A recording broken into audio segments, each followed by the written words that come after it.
Hi guys and welcome back to another video. Today we are doing another figure. We're going to be painting this dude right here. Oh, he's just come off his court base.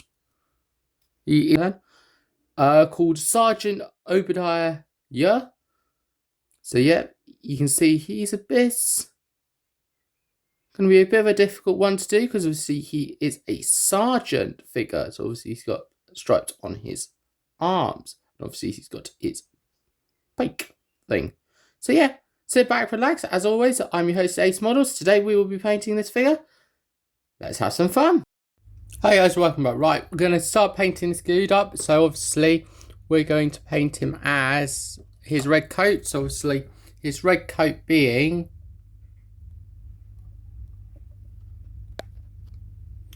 basically anything that was his jacket, so top half. So obviously his jacket. We're going to make him a centre company dude, so obviously his plume is going to be have red on it. And that's it. So let's have some fun. The British Army wore red coats when they were in the Peninsular War, and obviously during the Battle of Waterloo they also wore red coats. They changed over from red coats to khaki around about the end of Victoria's reign, so obviously during the Second World War.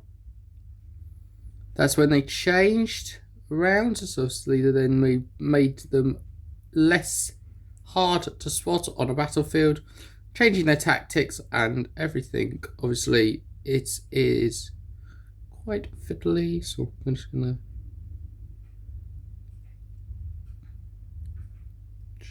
concentrate.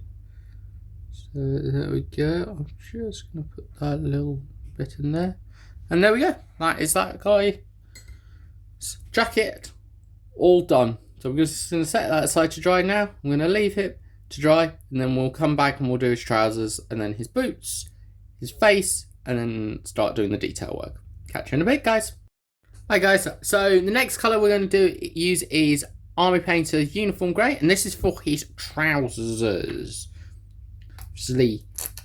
Basically the British Army during the Peninsular War wore different coloured trousers. Peninsular War, they wore obviously white trousers. White in dusty battlefields meant they could get very dirty very quickly.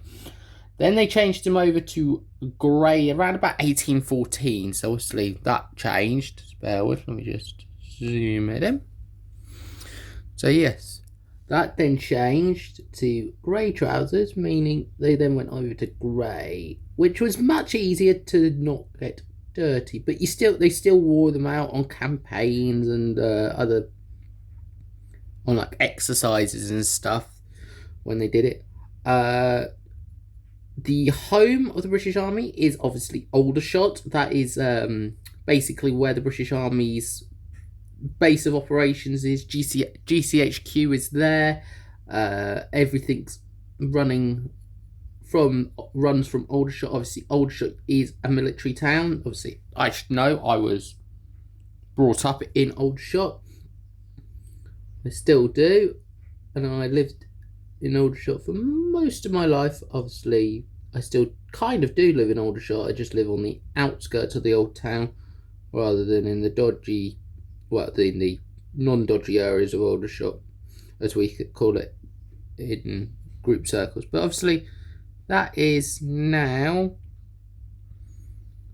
more or less done. So obviously his trousers are done. They're grey. I'm going to set that aside to dry, and then yeah, we'll go from there, guys. Catch you in a bit. Hi guys, welcome back. Right, we're going to paint his black sections on now, and then we'll obviously do his cuffs and collars and stuff. So obviously his black bits are obviously his boots and his hat only. So yeah, let's get it on cracking. I'm going to grab a paintbrush. I've already loaded out a bit of black onto a little piece of paper, or into my little pot that I need. Obviously the British Army fought with with their muskets. It was known as the Baron Best musket. Obviously different regiments fought with different weaponry and stuff. I'm just going to try and keep this in frame for you guys. There we go. That's his hat all painted. I'll just do his boots.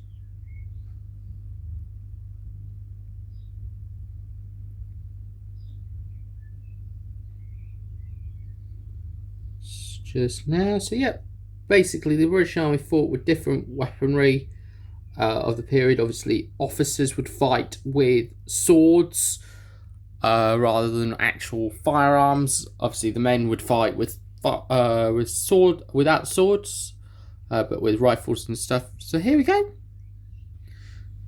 Here is the dude with his black bits on. So it's starting to look like a figure now.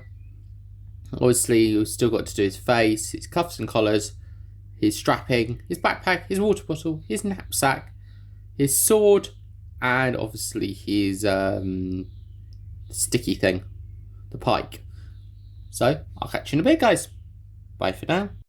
Hi guys, welcome back. Right, we're going to start doing the blue faces now. So obviously he's going to be a guard company. So obviously one of the three guards, obviously the Scots, the Coldstream, and the Grenadier Guards. Obviously one of those three. We're going to go for the Scots Guards. So they still wore blue facings, according to my little book. I'm just going to double check.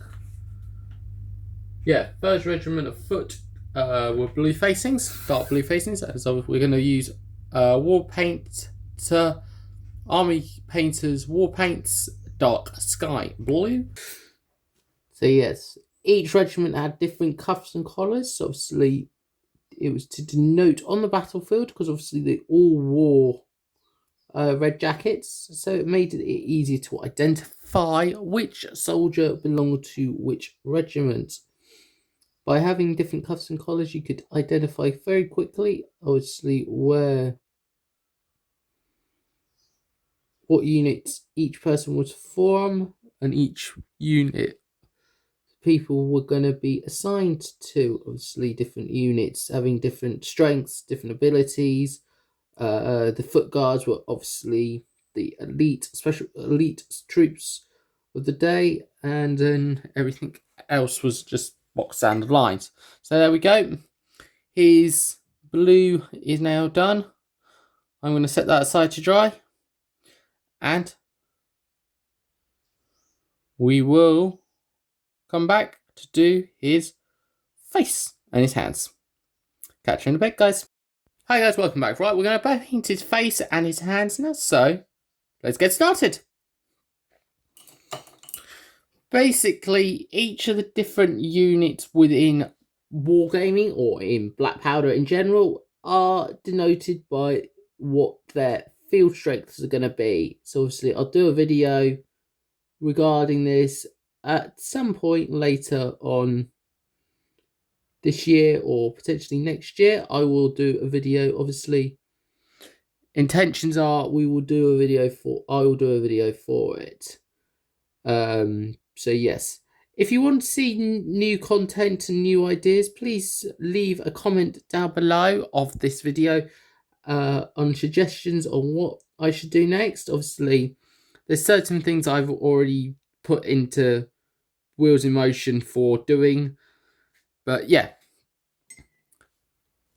Apart from that, here we go, guys. Here is his face and his hands. They're all painted up and they're all done. So yeah, I'll just set him aside to now dry. We'll come back. We'll do his backpack, his pole for his pike, and then obviously we will start doing some of the detail work. Catch you in a bit, guys. Hi guys, welcome back. Right, we're going to start with his backpack and the pike as well. So obviously that's the next couple of bits we need to do. We'll start with this. Obviously, he is a sergeant. Obviously, this figure being a sergeant. Certain people in the Peninsular War were risen from the ranks. Obviously, started off as a private. You then became a lance corporal, and then a corporal, a sergeant, and then became NCOs and things like that. So obviously, we're going to paint his backpack and the brown bit on his pike, which is the metal, or the pole itself. It's going to get painted in the brown colour. We're also going to do his hair.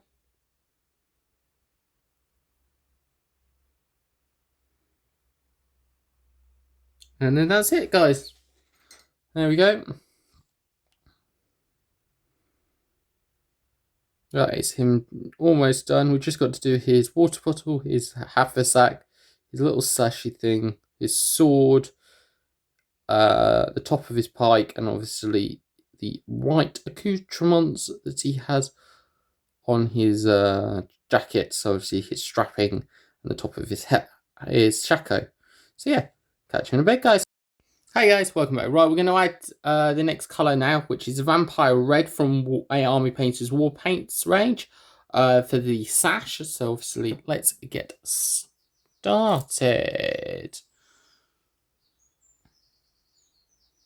So this is going to be very fiddly because it's the sash. Obviously, officers, NCOs, sergeants, everybody wore a sash on their uniform to denote that they were a higher ranking officer than the enlisted men. So there we go, that's that done. All done. So I'll catch you in a bit, guys, once this is dry and we start putting the final touches on, being the water bottle, the knapsack, and the metal for his sword and the top of his pike, and obviously the white. See you in a bit. Hi guys, welcome back. Right, we're going to paint his water bottle now. So obviously, yeah, water bottles were used by the British Army for a number of years. They still use them today, but obviously it's slightly different. These ones were made of potentially wood or canvas, mainly wood, and were very prone to leaking. So yeah, that is his water bottle all painted. So now it's just his knapsack, and then the metal accoutrements, and then obviously his white bits, and then he's done. Cool. Catch you in a bit, guys. Hi guys, welcome back. Right, we're going to paint his knapsack now. So obviously his knapsack is basically where he keeps his rations for the marching period. So we'll just paint his knapsack. Be very careful not to hit his water bottle. If we do, then it doesn't really matter. It's fine. I'm going to wipe that on that. Okay, there we go, guys. That's that done. His knapsack is done. So I'm going to set him aside to dry. Obviously, then come back and do the metal work, which is the top of his pike and his sword. And then do the white, which is the top of his shako and the strappings. Catch you in a bit. Hi guys, welcome back. Right, we're going to paint his metal bits now. So obviously his sword and top of his pike are going to be painted. So yeah, let's crack on. Obviously, this is bits of his metal would have been silver or like an aluminium color or metal color, because obviously they are metal on the real thing. So yeah.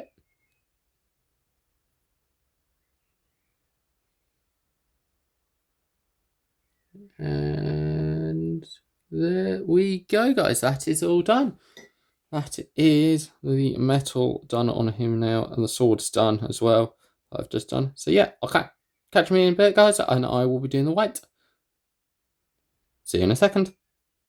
Hi guys, and welcome back. Right, we're going to do the last little bit, which is the white strapping on his jacket and obviously his arms. So this is going to be very delicate.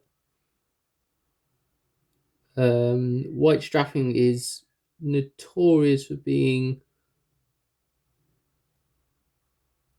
one of those things that you can bugger up quite easily. There we go, guys. His white strapping's done. Yes, I need to go back over it in a minute once it's dried to redo it, because obviously it's not 100% done properly. The jacket's a bit buggered up, obviously. But yeah, and I need to also do his backpack. I forgot. So that is all of it, guys. So thanks very much for watching. As always, as a host, Ace Models, and today we were painting a Napoleonic British line infantry dude. And I'll catch you on the next one when we will be painting a French infantry man. Thank you very much for watching. Bye bye now.